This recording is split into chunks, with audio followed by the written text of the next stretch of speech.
Hello বন্ধুরা, কেমন আছো? আশা করি তোমরা সবাই অনেক অনেক ভালো আছো। আমি অনেক অনেক ভালো আছি। ভগবানের আশীর্বাদে তোমাদের ভালোবাসাতে নতুন একটা দিন শুরু করলাম।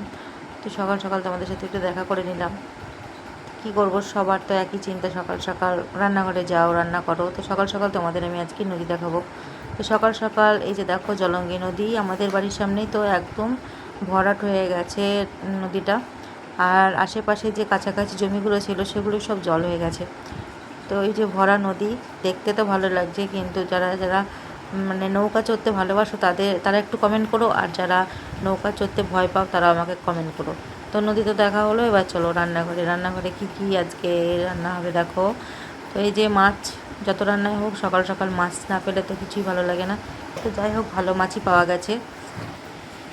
এই যে মাছটা ভাজা চলছে, এদিকে আলুটা সেদ্ধ করা আছে, আর এদিকে এই যে একটা আলু, ওল আর পটল, বেগুন, একটু এটা দিয়ে একটা সবজি বানাবো। আর এই যে ওইটায় কোনো মশলা দেওয়া নেই আপাতত, আলু দিয়ে শুধু লবণ হলুদ দিয়ে মানে মশলা কিছুই দিইনি, ওটা একটু জল দিয়ে ফুটিয়ে রাখা হয়েছে। আর এই যে একটা মাছ ভাজা হয়ে গেছে, আর এগুলো একটু বেশি করে ভাজবো।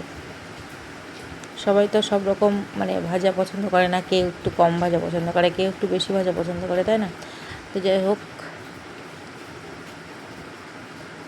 মাছ ভাজা তো প্রায় হয়ে গেল।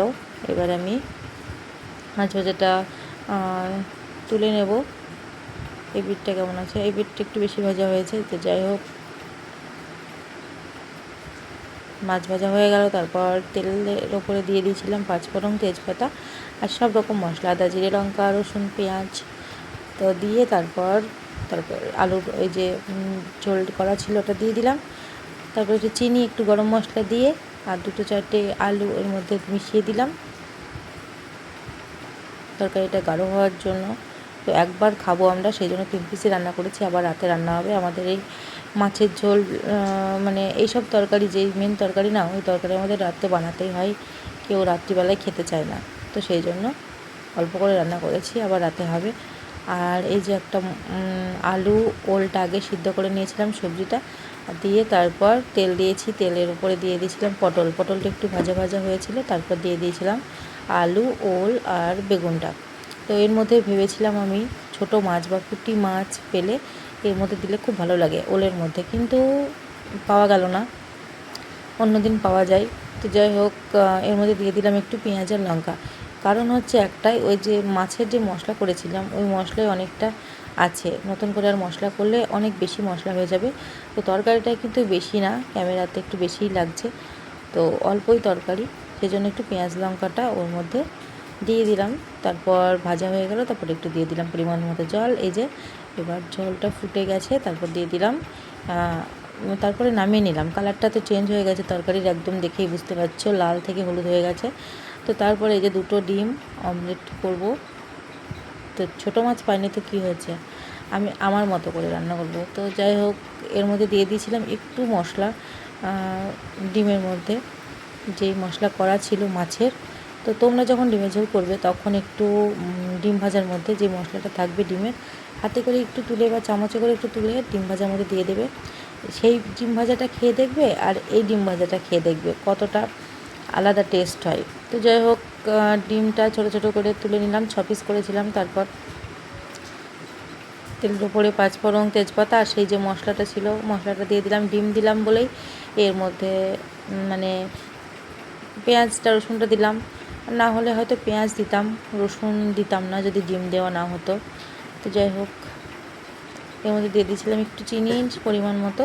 তরকারিটা কিন্তু খেতে ভালো লেগেছে, আমার পার্সোনালভাবে ভালো লেগেছে, আমার এরকম তরকারি খেতে ভালো লাগে। সব সময় কি আর একবার মাছ হলো, আবার যদি আমি মানে ডিমের ঝোল করতাম তাহলে তো খেতে ভালো লাগতো না, ওই জন্য সবজির মধ্যে ডিম দিয়ে দিলাম, আলাদা একটা টেস্ট।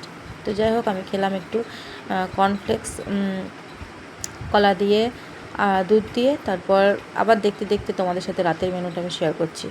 রাতে হয়েছে এই যে, আমি তো রাতে খাই না, তো যাই হোক, আলু দিয়ে মাছ দিয়ে চচ্চড়ি বলতে পারো, একটু গামাখা গামাখা হবে। এই যে, আর করব আর একটাও কিছু করতে হবে, কারণ সবসময় তো মানে এই যে তরকারিটা দিয়ে ভাত দিতে কেমন লাগে এক এক সময় সেদ্ধ দিয়ে, তো আমাদের এরা আবার কেউ মানে মেয়ে হাজব্যান্ড এরা না কেউ সেদ্ধ অতটাও কেউ খেতে চায় না, আলু সেদ্ধ হলেও একটু আধটু। সেই জন্য আমি ভাবলাম যে চলো আজকে সকালে তো ডাল করে নিই, একটু ডাল বানাবো, তাহলে কিছু একটা ভাজা তো লাগবেই। সেজন্য পটলটা লবণ, হলুদ আর চিনি দিয়ে মাখিয়ে রেখেছিলাম অনেকক্ষণ আগে, সেজন্য চিনিটা গলে গেছে আর তেলটা কালো হয়ে গেছিলো বলে ফেলে দিয়েছিলাম। এই পটল ভাজা ভাজতে গিয়ে এক সমস্যা, তেলটা কালো হয়ে যায়।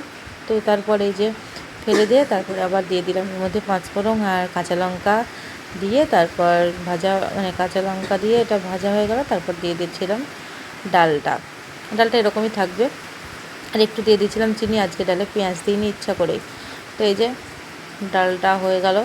তো আমাদের এখানে যে অনুষ্ঠান হয়েছিল একটা এখানে 16 প্রহরে, সেইখানকার কিছু মুহূর্ত তোমাদেরকে দেখালাম। তো ফুল ভিডিওটা দেখানোই হচ্ছে না, যাই হোক হাতালিশি করে অনেক ভিডিও বানানো আছে। তো দেখো সম্পূর্ণ ভিডিও অবশ্যই তোমাদের দেব। তো সম্পূর্ণ ভিডিও দেখলে কেমন লাগলো অবশ্যই জানিও, ভালো লাগলে লাইক কমেন্ট শেয়ার সাবস্ক্রাইব করে পাশে থেকো বন্ধুরা। আর দেখা হবে কালকে একটা নতুন ভিডিওতে, ততক্ষণ ভালো থেকো, বাই।